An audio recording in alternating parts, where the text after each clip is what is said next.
Jika langit ku buat menjadi kertasnya, air, laut, dan pohon bagai penanya, kan ku tulis pribadimu satu persatu. Itu pun tak cukup untuk melukiskannya. Maha agung, maha suci, lebih indah dari bintang malam. Maha besar, maha kudus, lebih kuat dari guntur gemuruh.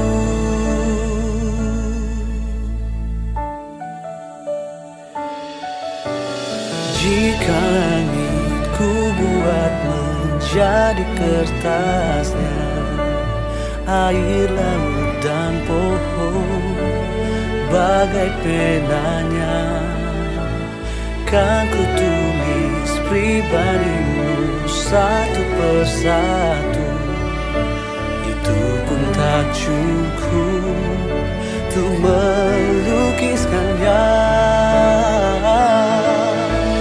Maha agung, maha suci, lebih indah dari bintang malam.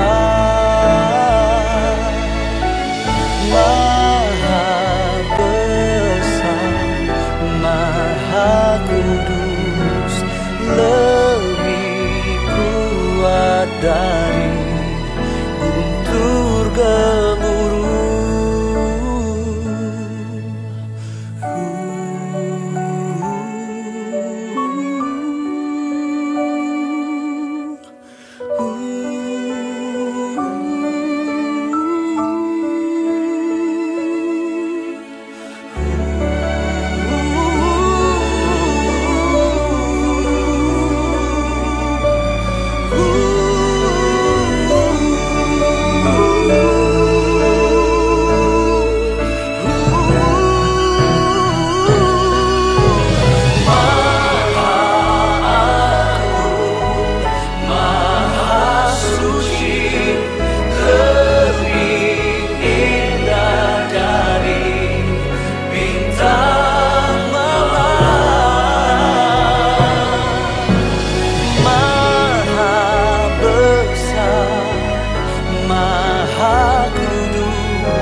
Jika langit ku buat menjadi kertasnya, air, laut, dan pohon bagai penanya, kan ku tulis pribadimu satu persatu.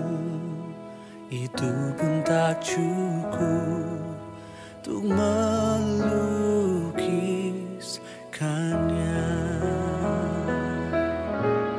Takkan pernah cukup untuk melukiskannya.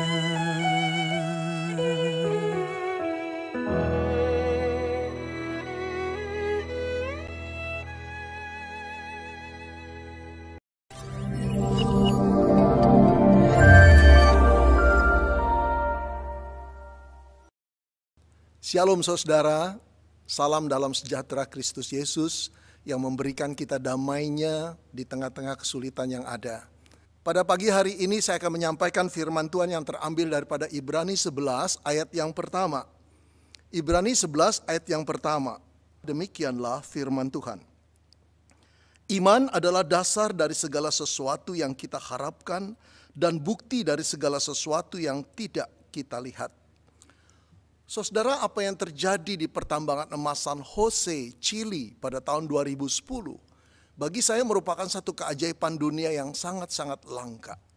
Saudara bisa bayangkan pada satu hari terjadi tanah longsor yang menutup jalan keluar antara pertambangan itu dengan dunia di atasnya, saudara.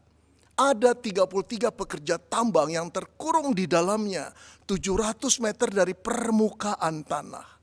700 meter dari permukaan tanah. Saudara bisa bayangkan betapa menakutkannya peristiwa itu. Dan yang lebih lagi saudara, tanah longsor yang menutupi jalan masuk keluar pertambangan itu ditimbuni juga dengan batu-batu yang besar yang tidak mungkin diangkat atau dibor. Saudara-saudara yang dikasihi Tuhan, berapa lama orang-orang di dalamnya bisa bertahan? 3 hari? 7 hari? Saudara-saudara, pada hari yang ke-14 tim evakuasi sudah ingin berhenti. Tidak mungkin ada yang hidup pada hari ke-14. Pihak-pihak keluarga korban juga sudah mulai putus asa. Tetapi yang luar biasa saudara, Menteri Pertambangan Chili tetap menyuruh tim evakuasi untuk mengebor batu-batu yang besar itu. Saudara, sekiranya pada hari ke-30 tim evakuasi itu masih belum bisa menembus batu-batu yang besar itu, apakah saudara masih berharap ada orang yang hidup? Saudara, saya ingin katakan pada saudara, pada akhirnya tim evakuasi itu bisa menembus batu-batu itu dengan alat-alat bor yang didatangkan dari Australia, dari Amerika, dari Jerman pada hari yang ke-69. Pada hari yang ke-69 saudara-saudara, berapa orang yang masih hidup? Adakah yang masih hidup? Saudara-saudara, di luar dugaan, orang-orang itu semuanya masih hidup. Wow, amazing sekali peristiwa ini saudara. Bagaimana mereka bisa bertahan? Bagaimana mereka bisa selamat? Saudara, tentu ada banyak faktor yang membuat mereka masih bisa bertahan di dalam kesulitan yang luar biasa, ketakutan yang luar biasa. Mereka berkata bahkan mereka makan saudara dengan makanan yang tersedia di sana. Yang betul-betul sisa persediaan mereka. Satu hari mereka hanya makan, 1 kali makan 1 sendok, minum 1 sendok. Kalau mereka makan 3 kali, cuma 3 sendok makan mereka makan sehari. Dan 3 sendok minum mereka minum sehari. Saudara-saudara, mereka mengisahkan kisah mereka di dalam ketakutan, kecemasan. Kadang-kadang mereka nangis, kadang-kadang mereka berteriak, kadang-kadang mereka mengeluh. Kadang-kadang mereka berhalusinasi saudara. Tapi ada seorang yang selalu mengingatkan akan firman Tuhan. Mengingatkan Allah dan tetaplah berharap kepada Allah. Kata orang yang mengingatkan itu. Saudara-saudara, ada satu faktor penting yang bisa kita lihat di sini. Mengapa para korban itu bisa bertahan dalam kesulitan hidup yang luar biasa? Jawabnya adalah karena ada unsur pengharapan. Saudara-saudara, itulah the power of hope. Kekuatan, kuasa dari pengharapan saudara. Saudara-saudara, pengharapan dapat membuat orang bertahan dalam kesulitan seperti apapun. Pengharapan juga dapat membuat orang tetap berjuang menghadapi persoalan hidup yang berat. Saudara, pengharapan juga membuat orang yang ketika dokter mengatakan sudah tidak mungkin bertahan hidup, pasien yang divonis ini tetap menjalani pengobatan dengan tekunnya. Saudara, pengharapan dapat membuat orang bangun pagi dan tidur di malam hari, saudara. Karena mempunyai satu keyakinan bahwa esok akan berjalan lebih baik lagi. Saudara-saudara, pengharapan dapat membuat orang mampu menanggung perpisahan dengan orang yang dikasihinya. Karena berkeyakinan satu kali kelak akan bertemu di dalam kekekalan lagi. Saudara-saudara yang dikasihi, selama orang masih mempunyai pengharapan, ada kekuatan untuk bertahan, berjuang menghadapi kesulitan-kesulitan hidup yang seperti apapun. Tapi apa yang terjadi saudara-saudara ketika orang kehilangan yang disebut pengharapan? Keberaniannya untuk menghadapi persoalan hidup hilang saudara. Keyakinannya bahwa kesulitan yang dihadapi sekarang ini akan bisa diatasi, itu lenyap. Ia akan hidup di dalam kecemasan, ketakutan, kegelisahan, akhirnya stres, depresi, bahkan berpikir pikiran-pikirannya negatif yang tidak-tidak yang mungkin saja akan dilakukannya. Dengan kata lain, ketika seorang kehilangan harapan, hidupnya telah hancur. Saudara-saudara, oleh karena itu penting sekali untuk memelihara pengharapan itu. Saudara, kita telah hidup dengan pandemi selama 1,5 tahun. Selama ini kita melihat, saudara, keadaan bukan semakin membaik, tapi semakin sulit dalam segala aspek kehidupan kita. Baik itu dari sudut ekonomi, sosial, budaya, pendidikan, kesehatan. Saudara-saudara, keadaan ini benar-benar menyesakkan. Menghantui diri engkau dan saya, menghantui seluruh manusia yang hidup di Indonesia dan juga di seluruh dunia.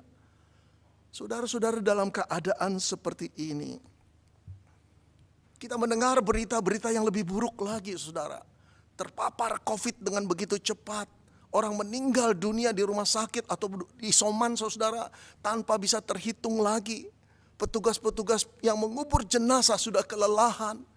Saudara, pikiran-pikiran dan informasi seperti ini sangat menakutkan engkau dan saya. Seorang jemaat berkata, "Saya takut, Pak. Saya tidak lagi melihat ada masa depan di dalam diri saya, keluarga saya, dan anak-anak saya. Saya takut, Pak." Saudara, pertanyaannya, sampai berapa jauh kita bisa bertahan dalam situasi seperti ini? Sampai berapa lama kita mampu bertahan? Atau kita tunggu satu persatu ambruk dan akhirnya hidup kita di end? Saudara-saudara yang dikasihi Tuhan, dalam keadaan seperti ini penting sekali untuk memelihara apa yang disebut pengharapan di dalam diri kita.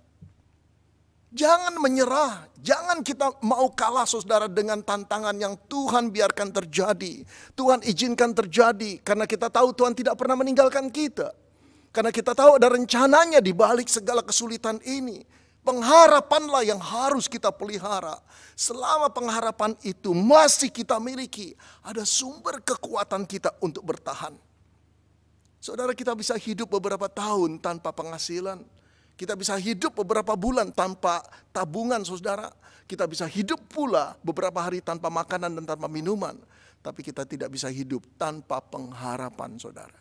Walaupun secara fisik kita masih hidup, saudara. Tetapi sebetulnya kita tidak hidup lagi karena harapan di dalam diri kita itu tidak ada. Penting sekali, saudara, kita untuk menggalang, menyalakan, memelihara harapan yang ada di dalam diri kita itu. Tapi bagaimana caranya, saudara? Saudara, mari kita memahami pengharapan Kristen yang dibentangkan oleh Alkitab. Yang tadi kita baca dalam Ibrani 11 ayat yang pertama ini. Saya bacakan kembali ayat Alkitab ini. Iman adalah dasar dari segala sesuatu yang kita harapkan. Dan bukti dari segala sesuatu yang tidak kita lihat. Saudara, perhatikan teks Alkitab ini menyatakan dasar dari pengharapan adalah iman. Ibarat pelita, saudara, nyala api pada sumbu pelita itu adalah pengharapan. Tapi pengharapan atau nyala api pada sumbu itu tidak akan hidup kalau tidak ada minyak di dalamnya. Iman adalah minyak yang membuat sumbu api itu tetap bernyala. Saudara, tanpa minyak, nyala api dalam sumbu itu tidak akan bertahan lama. Demikian pula ayat Alkitab ingin mengatakan tanpa iman pengharapan tidak mungkin bertahan lama, saudara. Imanlah yang menjadi dasar hakikat sebuah pengharapan. Saudara, pada waktu Alkitab berbicara tentang iman selalu mempunyai kaitannya dengan Tuhan. Karena iman yang menjadi dasar pengharapan itu punya kaitan dengan Tuhan, pengharapan itu pun dengan kata lain berkaitan dengan Tuhan. Saudara, pengharapan yang tidak berkaitan dengan Tuhan bisa kita sebut optimisme. Ada perbedaan besar antara pengharapan Kristen dengan perasaan optimisme, saudara. Saudara, optimisme bersifat psikologis, tapi pengharapan bersifat teologis. Dasar daripada optimisme, saudara, adalah perhitungan bahwa kita sanggup atau manusia sanggup untuk menghadapi hari esok. Tetapi dasar daripada perhitungan pengharapan adalah Allah sanggup memimpin kita sampai hari esok. Saudara-saudara, ada perbedaan yang besar sekali. Optimisme seringkali diperhitungkan dengan logika manusia. Tetapi pengharapan merupakan perhitungan iman kita bahwa Allah lah yang akan melakukannya, bukan kita. Saudara-saudara, dasar dari pengharapan adalah iman di dalam Tuhan. Jadi pengharapan Kristen, saudara-saudara, sebagaimana iman Kristen selalu punya kaitan dengan Allah, dengan Tuhan. Mari kita dalami lagi, saudara. Iman selalu berkaitan dengan Tuhan dalam dua hal. Yang pertama, iman timbul dari pengenalan kita akan Tuhan. Saudara, seorang hanya bisa beriman kalau dia mengenal Tuhan. Tapi dari mana dia bisa mengenal Tuhan? Dari informasi yang benar tentang Tuhan. Informasi tentang Tuhan yang benar dan bisa dipercaya itu dapat dari mana? Jawabnya adalah dari Alkitab. Satu-satunya sumber yang bisa dipercaya dan benar, Alkitab. Saudara, Alkitab adalah firman Tuhan. Alkitab adalah buku sejarah tentang Tuhan. Saudara-saudara, dari Alkitablah kita tahu siapa Allah, apa yang dilakukannya, apa yang dikatakannya, bagaimana hukum-hukumnya, dan bagaimana janjinya, sehingga kita mengenal tentang Allah dari Alkitab.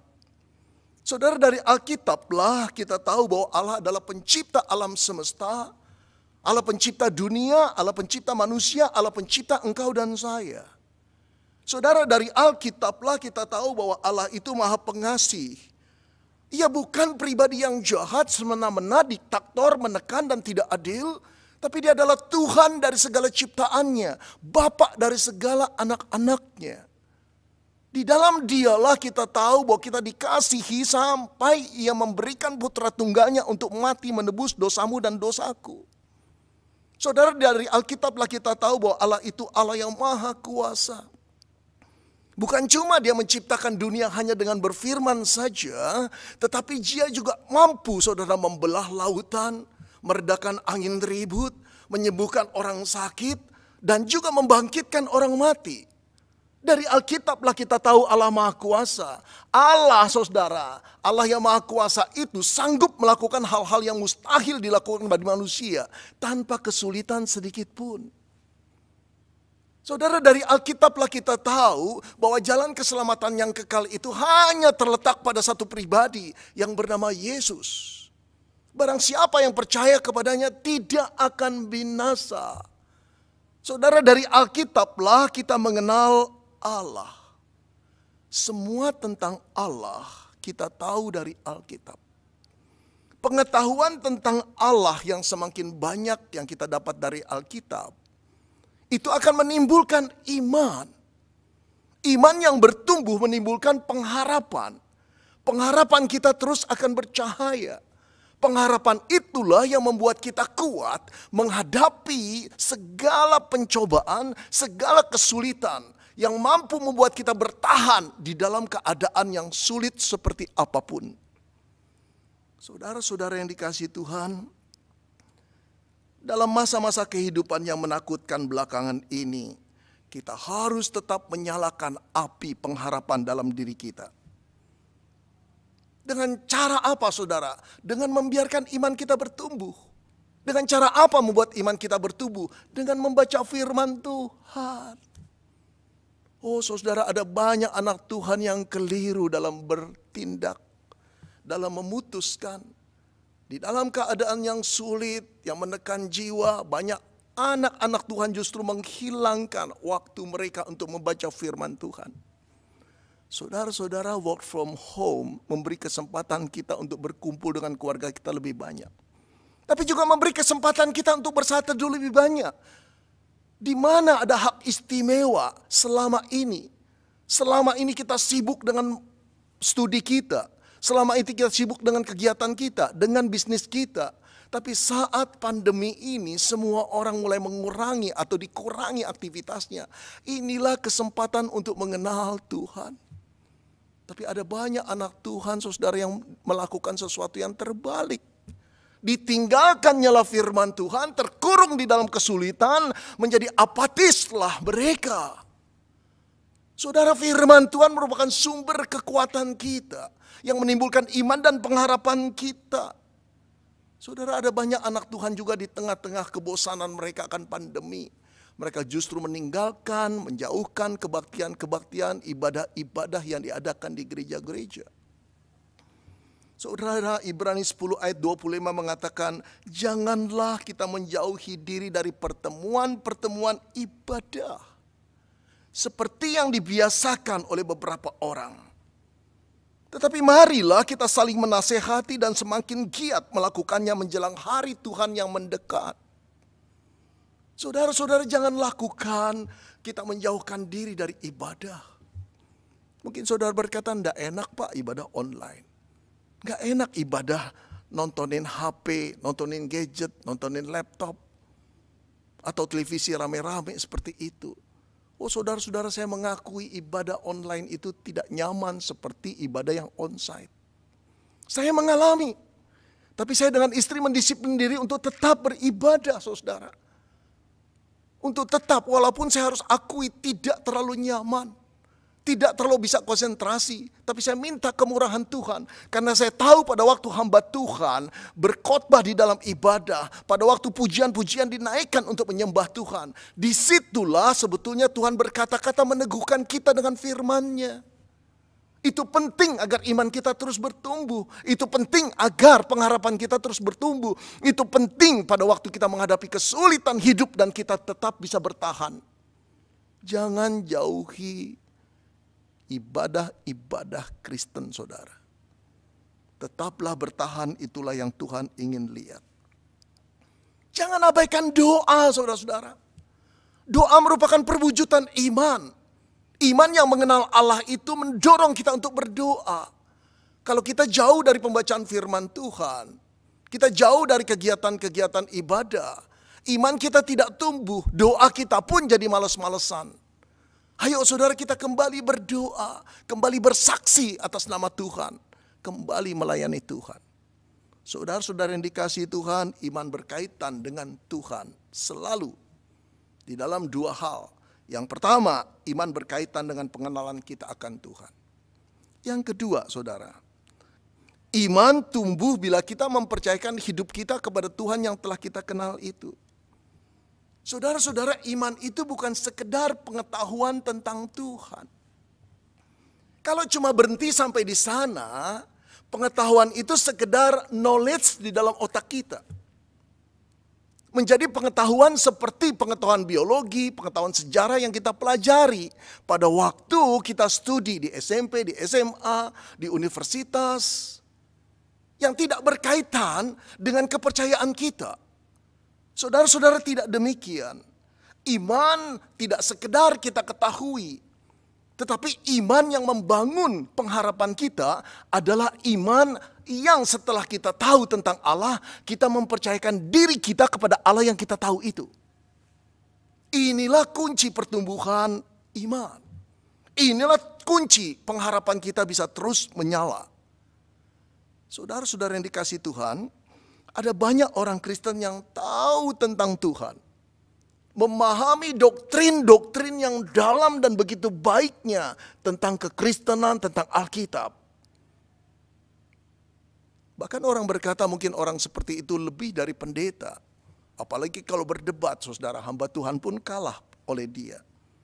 Tetapi saudara-saudara, cara mereka dalam menghadapi persoalanlah yang akan membuat kita tahu apakah pengetahuan tentang Allah itu cuma sekedar menjadi pengetahuan atau telah bertumbuh menjadi iman. Saudara-saudara, orang yang bertumbuh di dalam iman mempercayakan hidupnya kepada Allah seperti yang dia ketahui dan dia kenal tentang Allah itu. Saudara-saudara yang dikasihi Tuhan, itulah yang harus kita capai. Kita harus mempercayakan hidup kita seperti yang kita kenal tentang Tuhan itu. Saudara-saudara yang dikasihi Tuhan, iman hanya bertumbuh kalau kita mau mempercayakan diri kita kepada Tuhan seperti yang kita kenal. Saudara-saudara, bila kita mengenal Allah katakanlah levelnya 10%. Maka seharusnya kita mempercayakan Allah itu dengan level pengenalan kita yang 10%. Kalau pengenalan kita akan Allah naik jadi 20%, seharusnya kita berani mempercayakan hidup kita selevel dengan pengetahuan kita tentang Allah itu, saudara. Jadi dengan kata lain, seharusnya kepercayaan kita kepada Allah berbanding lurus dengan naiknya pengetahuan kita tentang Tuhan. Walaupun harus kita akui, saudara, bahwa selalu terjadi gap antara pengenalan akan Allah dan keberanian kita untuk mempercayakan hidup kita akan Allah. Tapi seorang murid yang sejati terus berusaha untuk mengurangi gap itu. Dia tidak membiarkan dirinya untuk tidak mempercayai Allah sebagaimana pengetahuannya yang meningkat, saudara. Dia akan membuat semakin gap itu kecil. Disitulah imannya bertumbuh. Disitulah pengharapannya akan bernyala. Saudara yang dikasihi Tuhan, saya ingin mengajak saudara memperhatikan dua contoh yang saya akan berikan ini. Lalu nilailah sendiri. Saudara adalah seorang Kristen yang mempelajari Alkitab dan menguasai doktrin-doktrin Alkitab dengan baik. Bahkan orang bilang dia lebih daripada pendeta. Dia seorang aktivis yang kemudian diangkat jadi majelis. Dia juga sering menyampaikan firman Tuhan di persekutuan wilayah, di komisi-komisi. Ia seorang yang pandai, berpendidikan, dan dia seorang pengusaha yang berhasil. Kaya raya, saudara. Bahkan boleh dikatakan kekayaannya itu jauh melampaui di atas rata-rata orang Indonesia ini, saudara. Dengan kata lain, dimakan 3,5 turunan pun tidak akan habis. Nah, saudara, ketika mengalami masa pandemi seperti ini, bisnisnya menjadi lesu. Dia mulai stres dan tertekan jiwanya, melihat ke masa depan yang suram.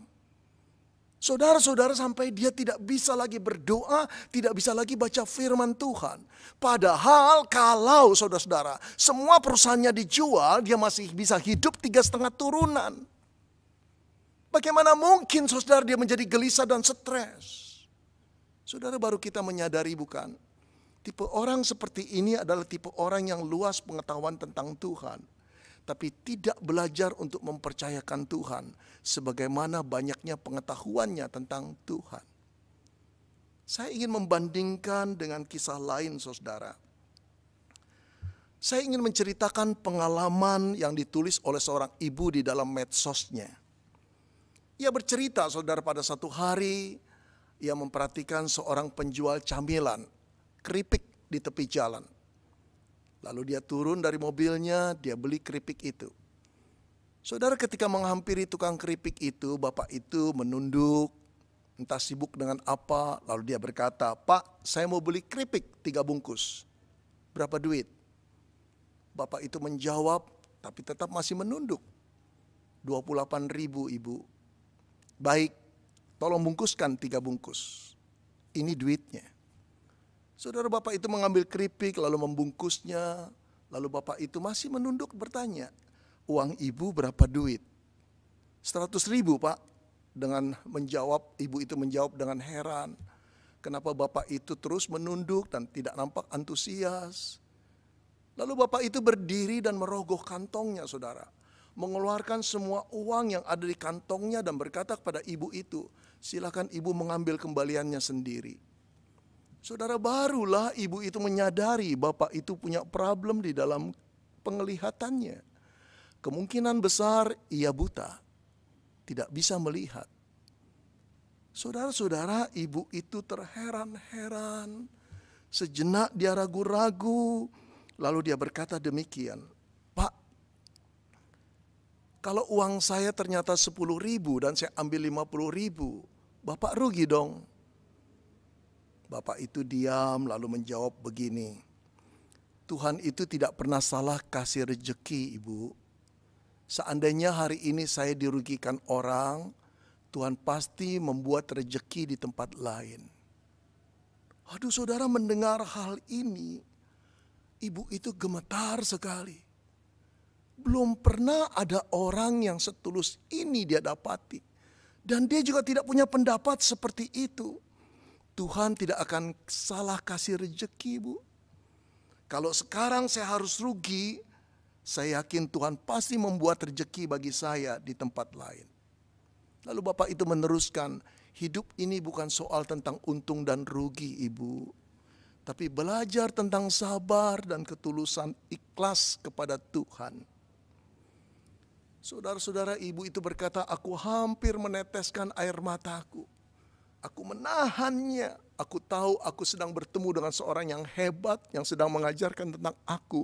Apa artinya mempercayakan diri kepada Tuhan.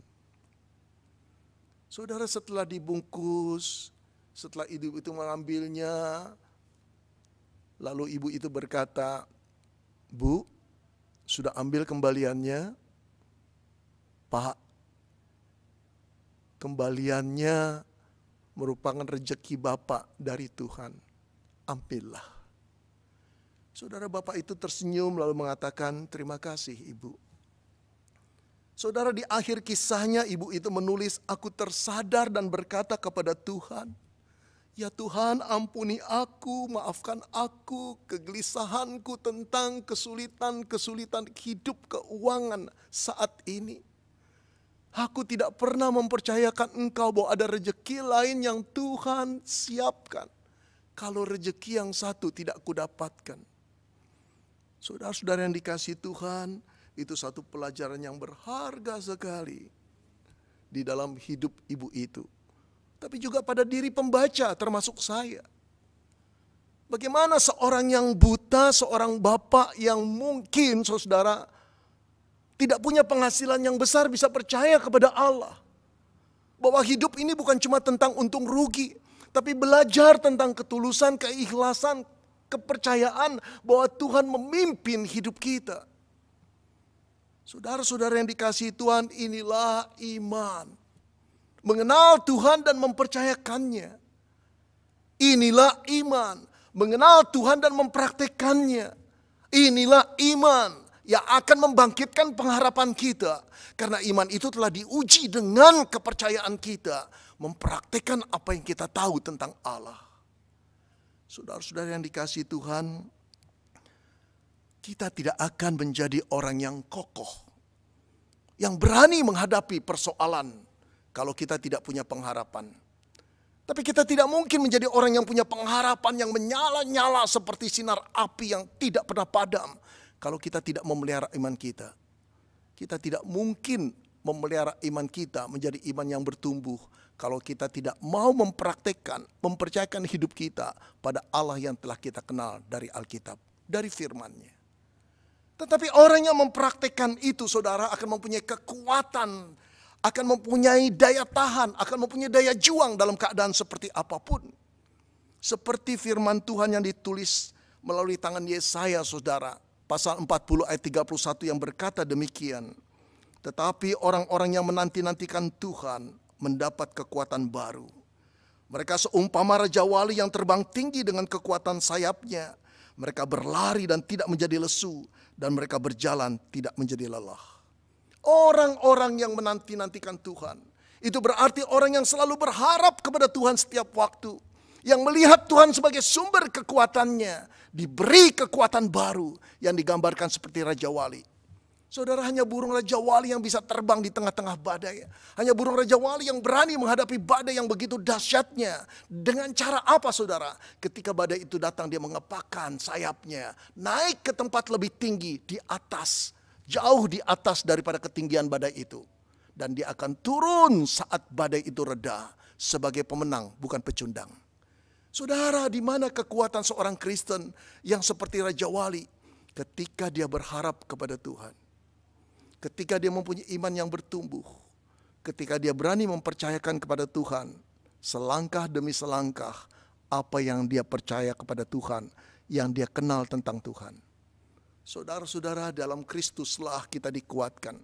Dalam Kristuslah kita diteguhkan, karena dia telah mati untuk kita, karena dia telah menebus kita, karena kita telah dijadikan anak-anaknya, dan karena kita adalah biji mata yang disayanginya.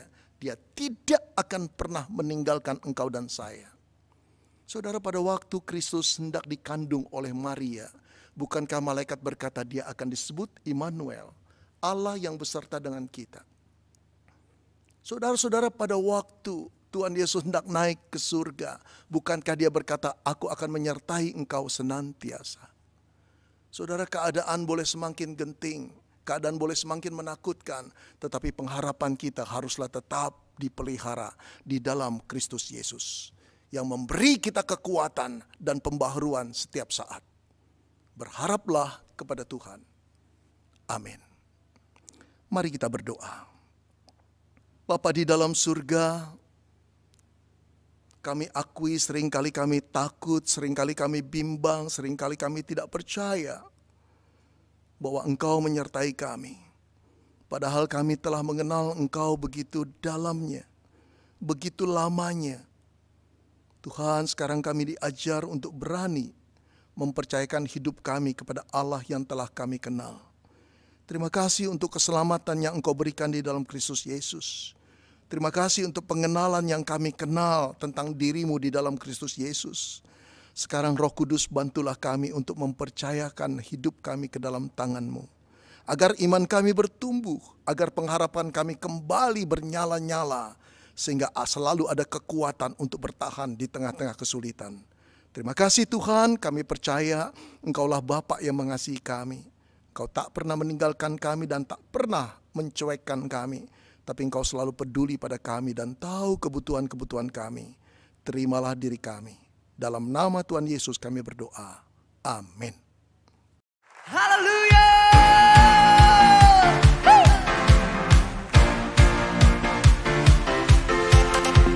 Come on. Boleh sama-sama melompat buat Allah kita. Come on.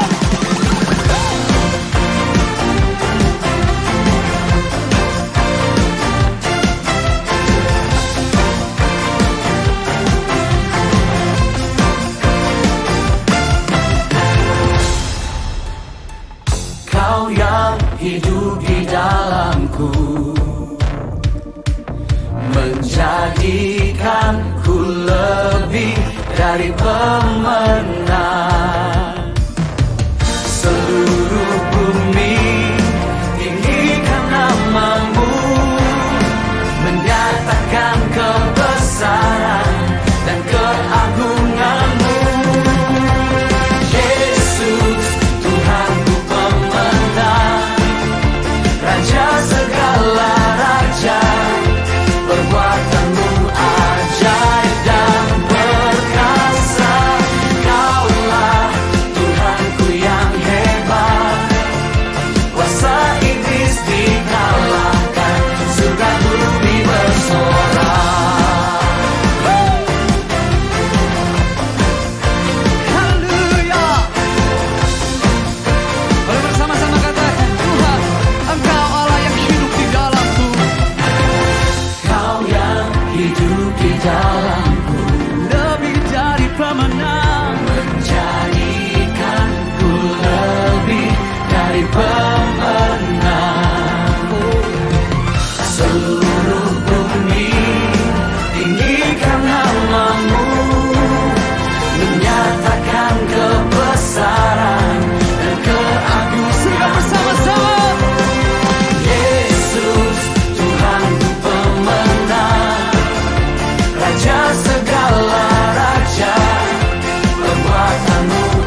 Sekarang, terimalah kasih karunia dan damai sejahtera Tuhan Yesus Kristus, dan kasih Allah Bapa kita, serta persekutuan Roh Kudus menyertai setiap kita, sekarang, seterusnya, dan selamanya.